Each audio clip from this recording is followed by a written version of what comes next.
This is Betsy Jensen, and you are listening to Unstoppable Body and Mind, episode 136, My Surprising MRI Results.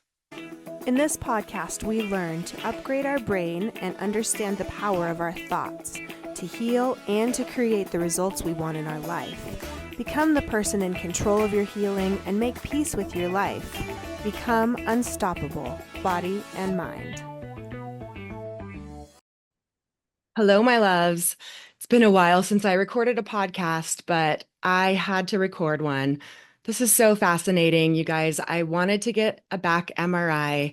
I've been curious. There have been a couple spots in my back that have a whole story and have a history. In fact, I even have a couple of previous episodes, I think a couple years ago, 2023 and 2022 probably. Both times in April, actually, I had some back pain and I recorded episodes about this acute back pain. And the second episode is actually about how skiing helped my back pain feel better. So, as a physical therapist, if people had certain symptoms, numbness and tingling down their arms or legs, you would think, a disc bulge. There's probably a disc bulge or a herniation, and that's what's causing their pain, and that's what's causing these symptoms. And it turns out that as they've done more MRI research on pain-free people, that disc bulges, herniations are actually normal. It's more common to have something wrong on your MRI than to have a perfectly normal MRI, unless you're like a baby or under the age of 20, maybe. And when we're talking most people, we're talking over 50%. Up to 80% of people have abnormalities depending on your age. It goes up the higher up you are in age, right? But there was one study of healthy 21-year-olds that showed that 50% of them had at least one degenerative disc and 25 had a bulging disc. And the healthy meaning they are not feeling back pain. Another study found that 73% of adults without back pain had bulging discs. So I was not too surprised that I had some bulging discs, spoiler alert. And by the way, these types of findings, it's not just with backs. There have been some MRI studies done on pain-free people of other areas of the body, shoulders showing rotator cuff tears where there's no pain, hips showing labral tears where there's no pain, and knees showing meniscus tears and arthritis where there's no pain. Okay, so we have known for a long time that MRI and X Ray results don't actually represent what's going on fully, because just looking at an X Ray or MRI, you couldn't predict how much pain someone is in. One study that blows my mind is they studied healthy young athletes not having pain, and 89% of them had a hip labral tear. So these things could have occurred when we were teenagers. We didn't have pain. Maybe we had some pain, but it healed, right? Injuries heal within 3 to 6 months at the most. Bones heal within about 3 months. And even our cells in our body are regenerating every 7 years or so. So none of this really makes sense when you start to blame pain and numbness and other sensations in the body on these structures. These structures are found in pain-free people too. We just generally don't do MRIs on pain-free people. I found this place close to me that will do MRIs without a doctor's referral. You just pay out of pocket. And actually, for a while, I was a little scared to get the MRI because I'm super curious, but also my brain does tend to create symptoms based on, what people have said.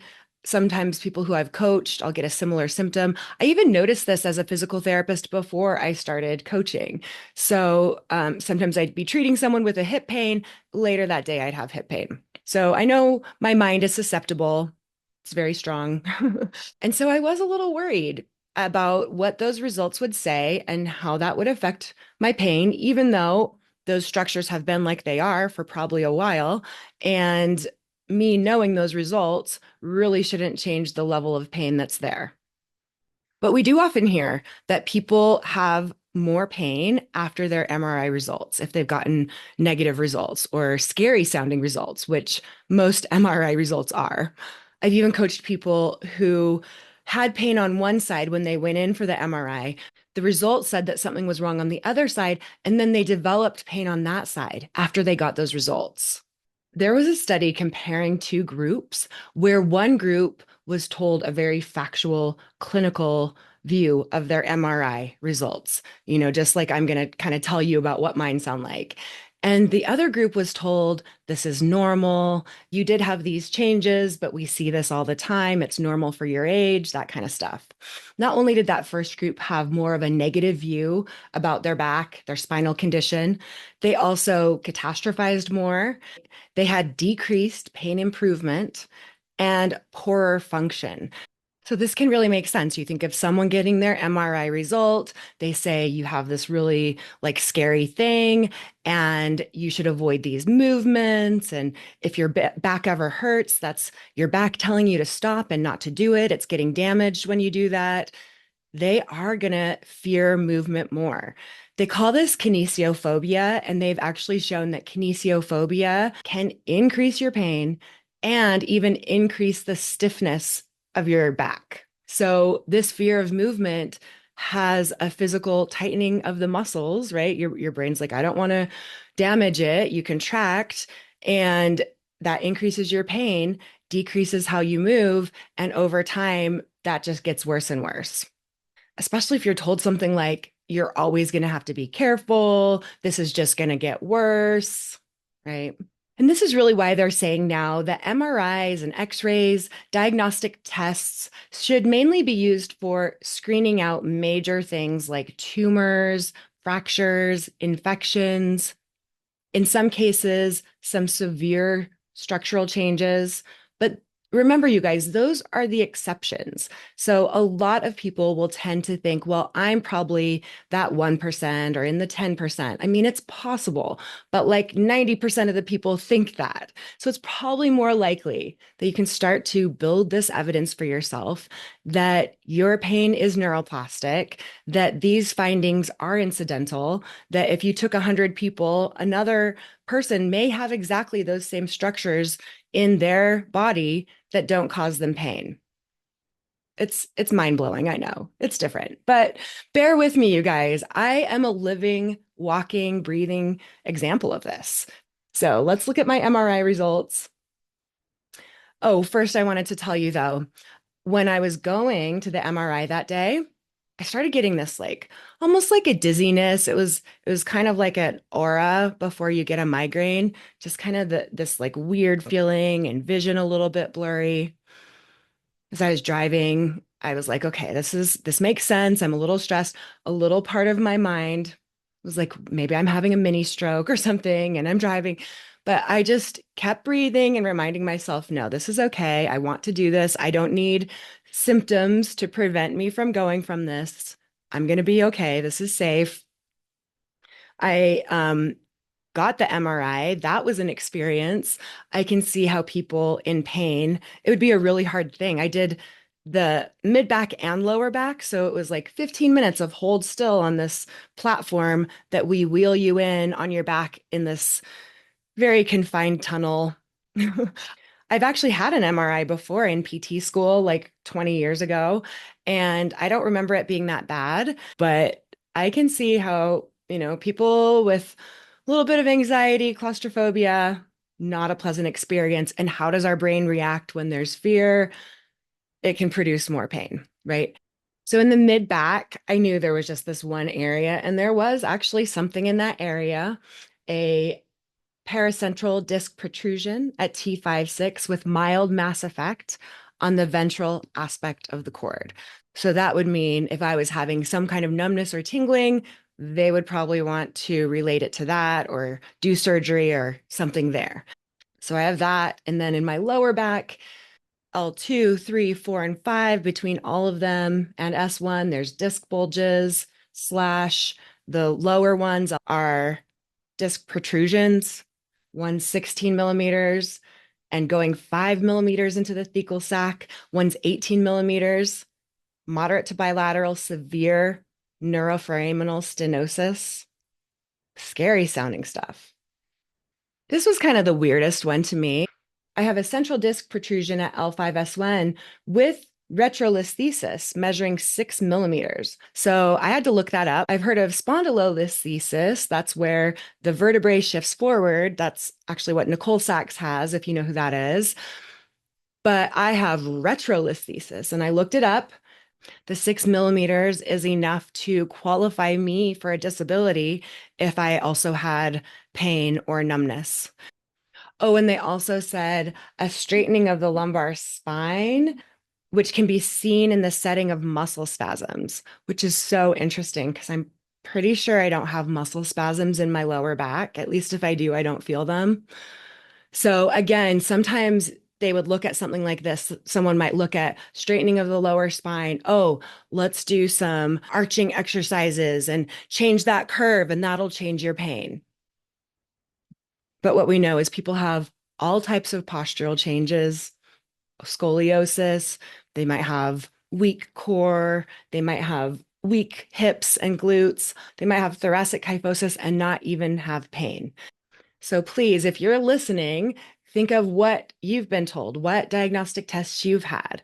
If they are MRI or X ray results, and it's with your back, especially, that's been very studied. It's very likely that these are normal degenerative changes. I hate even using that word. These are normal changes with age. And the majority of the time, this is not what causes chronic pain. I put my results in Chat GPT and just asked, what would a spine surgeon say with these results? And of course, it would vary if you came in with symptoms or not. If they just saw the results and you had no symptoms, they would probably recommend physical therapy for strengthening, especially like with that retrolisthesis. Oh, I forgot to say, when I looked that up, it's like I should avoid high impact activities. I shouldn't do certain types of yoga moves, all these scary things about, this slipping back and how that's dangerous. So if I went to the surgeon with a lot of pain, persistent pain, lasting over 6 months, and these kind of results, they would probably recommend surgery, anywhere from taking out part of the disc to fusing the vertebrae. And although people might think that is a good solution, again, if the problem isn't coming from these changes in the structure, then fixing them with surgery is very unlikely to really help the problem long term. And that's really what we find with back surgeries, especially. They actually have a diagnosis called failed back surgery syndrome. And it's estimated that 10 to 40% of people who have back surgeries fall into that category. The back surgery does not fix their problems. Maybe they have more problems even afterwards because of complications, or as we know, the pain fear cycle, those neural pathways getting strengthened. Because even though the surgeries are getting more high tech, the rate of success is not improving. Our medical system is constantly changing. The advice they give can change from decade to decade. I mean, if you look at some of the old advice they gave with women, there was a woman who had to dress up as a man to run the first marathon because they thought that women's bodies were not capable of running a marathon. They're so fragile. And when they first invented trains, they thought that women should not ride on a train because the abrupt movements would like make their uterus fall out. So just because there are some theories about what is causing your back pain or other pain or even other symptoms, it doesn't mean that that is necessarily true or that that will hold true over the next 100 years. We're learning so much more about chronic pain and seeing how it is more of a brain and nervous system issue than it is about the actual structures in the body. And I am living, breathing proof of that because I have bulging discs that are pressing on nerves and I do not have chronic pain. Plus, for me, doing this work of standing up for myself, not being a people pleaser, not putting so much pressure on myself, not being so critical of myself, that alone was worth it. And now I don't have to worry about this horrible problem I have in my back and restricting my life and my activities. In fact, I'm just going to go skiing right now after I finish recording this. So have a great week, guys. Bye. Thank you so much for listening. I hope you learned a little bit about your brain today. that helps you in your life like it helped me. Please be sure and subscribe and leave a review. And of course, be sure and share this podcast with someone you know that wants an unstoppable body and mind.